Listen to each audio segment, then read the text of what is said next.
গত বৃহস্পতিবার ঝিনাইগাতি উপজেলায় এই নদী ভেঙে 12টি পরিবার একদম নিশ্চিহ্ন হয়ে গেছে। এই নিশ্চিহ্ন পরিবারগুলো এখন খুব কষ্টে দিন যাপন করতেছে। আপনারা নিজের চোখে না দেখলে বিশ্বাস করতে পারবেন না। তারা আমার কোনো আত্মীয় স্বজন না, বিশ্বাস করেন, কিন্তু এই মানুষগুলোর কষ্ট দেখে আমিও ভালো নেই। আমাদের ঝিনাইগাতির মানুষগুলো কষ্ট করছে। এইখানে বসত পিঠা করার জন্য মাত্র 12 লাখ টাকা দরকার। তারা সবাই 1 লাখ টাকা জোগান দিয়েছে মাত্র, আরো 11 লাখ টাকা দরকার। আমি দেশের বিত্তবানশালীদের কাছে অনুরোধ করবো, 2-5 হয়ে অনুরোধ করবো, আপনারা এগিয়ে আসেন, আমাদেরকে 11 লাখ টাকা দেন। আমরা এখানে বালু কেটে মাটি ভরাট করে এই মানুষগুলোর বসবাস করার জন্য একটা উপযোগের ব্যবস্থা করে দেই। সবার কাছে আমার অনুরোধ, প্রবাসে যারা থাকেন তাদের কাছে অনুরোধ, বড় বড় ব্যবসায়ীদের কাছে অনুরোধ, আপনারা যে যার মাধ্যমে পারেন আমাদেরকে টাকা দেন। উপজেলা প্রশাসনের মাধ্যমে হলো টাকা দিতে পারেন। ঝিনাইগাতি উপজেলা বিভিন্ন স্বেচ্ছাসেবী সংগঠন রয়েছে, তাদের মাধ্যমে টাকা দিতে পারেন। আমরা আমাদের এই মানুষগুলোর পাশে দাঁড়িয়েছি, তারা যাতে পূর্বের ন্যায় হাসি খুশি মুখে বসবাস করতে পারে, এটাই আমার চাওয়া। এখানে আমার আর কোনো চাওয়া নেই।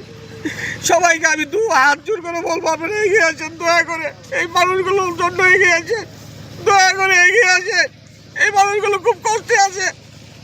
একবার এসে দেখে যান, তাদের বসত ভিটা নেই, কোনো কিছু নেই। একটা স্কুলে দাঁড়িয়ে তারা খুব দাঁড়িয়ে থাকে।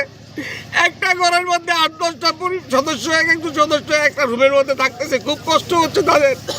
প্লিজ সবাই এগিয়ে আসেন। কালার এক্সপার্ট, জর্জ স্যাপ এবং মাইল্ড অন হ্যান্ডস টেকনোলজি সমৃদ্ধ অরিক্স ক্রিস্টাল ওয়াশ আপনার লন্ড্রি এক্সপার্ট। গত বৃহস্পতিবার ঘটে যাওয়া যে বন্যা, সেটা ছিল একেবারে খুব ভয়ঙ্কর একটা রূপ, যার ফলশ্রুতিতে আমরা যে জায়গায় দাঁড়িয়ে আছি এখানকার 12টি ঘর একদম মাটিগর্ভে বিলীন হয়ে গেছে, নদীগর্ভে বিলীন হয়ে গেছে। এখন তাদের থাকার জায়গা আপনারা ইতিমধ্যে শুনেছেন, তারা একটা বুদ্ধি প্রতিবন্ধী স্কুলে তারা অবস্থান করতেছে।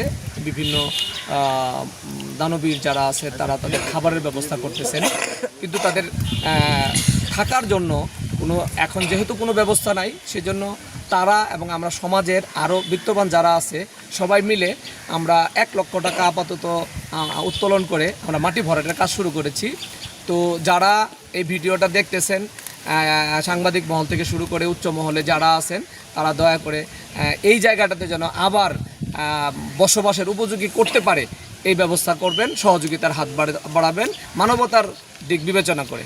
আমাদের ব্রিজের পূর্ব পারে যে 12টি পরিবার একদম ভূমিহীন, যাদের কোনো জমি জমা নাই বললেই চলে, একদমই নাই এই বাড়িটা ছাড়া, তো এটাও বিলীন হয়ে গেছে। তো আমরা সবাই মিলে সে বুদ্ধি প্রতিবন্ধী একটা বিদ্যালয়ে তাদের থাকার ব্যবস্থা করছি।